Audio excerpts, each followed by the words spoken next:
সে হচ্ছে আমাদের মুন্না ভাই। তো সে ধানের শালাগুলো আমাদের বানতেছে, আমাদের গ্রামের ভাষায় বলে।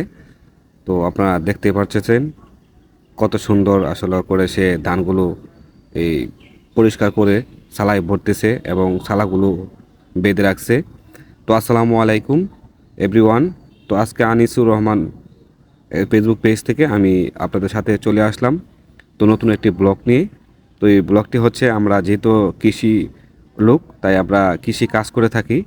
তো আমরা সবসময় আসলে এইভাবেই গ্রামের কৃষকগুলো এভাবে কষ্ট করে থাকে। দেখেন আসলে ধানগুলো করতে কত কষ্ট হচ্ছে।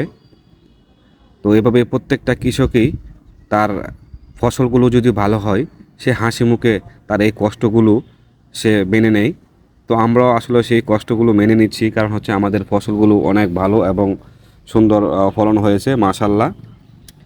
তো আসলে এভাবে সবসময় আমাদের কাজ করতে হয়। যখনই আমাদের এই বৈশাখ মাস আছে, তখন আসলে দিনের দিকে চায়া হাইরা হয়তো অনেক সময় বৃষ্টি আসে। তার বৃষ্টি আসলে এগুলো কাজ নিয়ে মানুষ অনেক দৌড়াদৌড়ি করে। তারপরও এই ধানগুলো নিয়ে মানুষ আসলে কষ্ট করে বাড়িতে নিয়ে রাখে। তো তা যেহেতু আসলে ফলন ভালো হয়েছে, তো তাই সবাই আসলে হাসি মুখে এই কষ্টগুলো সবাই বরণ করে নেয়। আর পহেলা বৈশাখের আনন্দ তো সবার মাঝে আছেই। পহেলা বৈশাখ আসলেই যে আসলে গ্রামের মানুষ কতটুকু আনন্দ করে, সেটা যদি আপনারা শহরের মানুষ যদি না দেখেন তাহলে বুঝতেন না। তো আমি যেহেতু আমি গ্রামের মানুষ, গ্রাম নিয়ে ভিডিও বানাই, গ্রামেই থাকি। তো আমার গ্রামের পরিবেশটা আসলে আমার কাছে অনেক ভালো লাগে। জানি না হয়তো আপনাদের কাছে এই গ্রামের পরিবেশগুলো কেমন লাগে। যদি আপনাদের কাছে আসলে গ্রামের পরিবেশগুলো ভালো লাগে থাকে, তাহলে সবসময় চেষ্টা করবেন গ্রামের ভিডিওগুলো দেখার জন্য।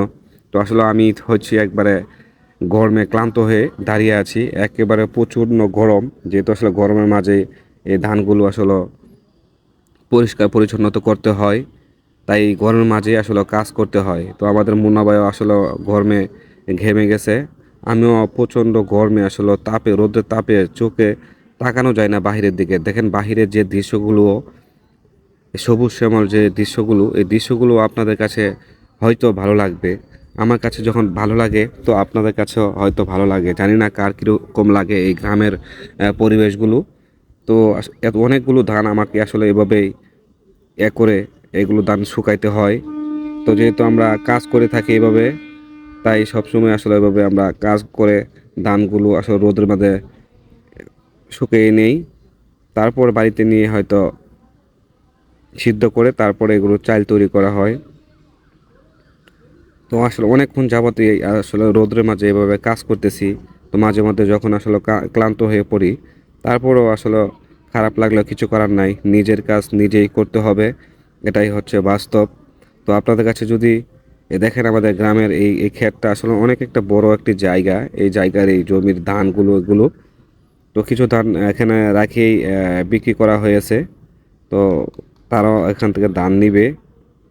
তো সবাই মিলে আসলে যদি এই ভিডিওটি ভালো লেগে থাকে আপনাদের কাছে, তো ইনশাল্লাহ আনিস ভাই ওয়ানের এই ভিডিওগুলো আপনারা বেশি বেশি করে দেখবেন, শেয়ার করে অন্যদেরকে দেখার সুযোগ করে দিবেন যদি আপনাদের কাছে ভালো লেগে থাকে। ইনশাল্লাহ দেখা হবে আপনাদের সাথে পরবর্তী কোনো ভিডিওতে আসলে আপনাদের সাথে দেখা হবে এবং অন্য কোনো নতুন ভিডিও নিয়ে আপনাদের সামনে হাজির হব। এটাই হচ্ছে বাস্তব।